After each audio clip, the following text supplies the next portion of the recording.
And Jim, when we talk about protectionism and economic troubles, sometimes governments have sought to war as a way to distract the people in these kinds of circumstances. So I guess, we face, who knows, but some very unfortunate things. Thank goodness for you, you're living in Singapore. But I wanted to ask you about a tax question. I'm told that the United States is the only government on the face of the earth that taxes somebody who lives and earns money outside of the country. Is that correct, It's not the only country, but it's one of the very, very few. The Philippines does too, but they learned the tax system from the IRS, the American IRS.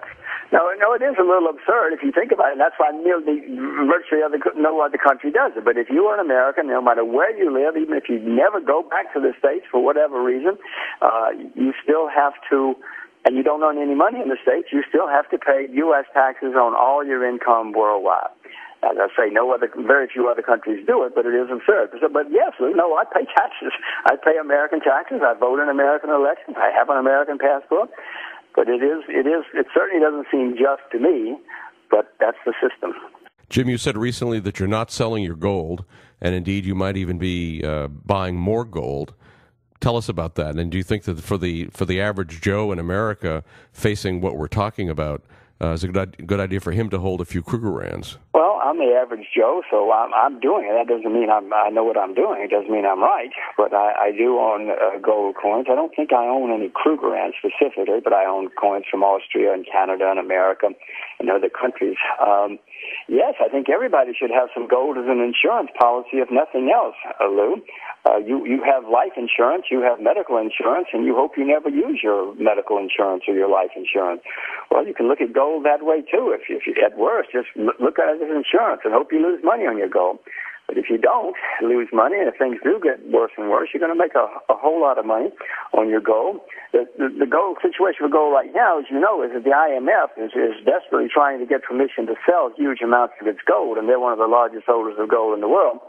I don't know if it'll happen, but if it does, that could cause gold to go down for a while. If something happens and causes gold to go down for a while, then I hope I'm smart enough and brave enough to buy some more. Well, it'd be magnificent. And Jim, you've also talked about farming, and maybe if somebody's smart, rather than being a stockbroker in the years ahead, they're going to want to be a farmer. Well, throughout history, we've had periods when the people who were the money changers, the financial types, were the sort of the center of the universe, and that's been the case for the past 30 years worldwide. But we've also had many periods in world history when the people who produced real goods, farmers, miners, lumberjacks, these are the people who were the center. And in my view, it's shifting. The financial area is going to be a backwater like it was in the 50s, 60s, and 70s, and it's going to be the people who produce real goods again. Farming has been a horrible, horrible profession for the past 30 years. In my view, that's going to change, and everybody who can produce real things is going to make a much, much, much better living and have much more influence for another few decades. There's nothing radical. I mean, it may sound radical to a guy who just got his MBA and wants to be a stockbroker, but I assure you it's been going on for centuries. Jim, I was talking to a brilliant student at an American university not too long ago. I asked him what he was majoring in, and he told me, I'm taking the Jim Rogers curriculum. He said, I'm majoring in agronomy and minoring in Chinese. So there you go.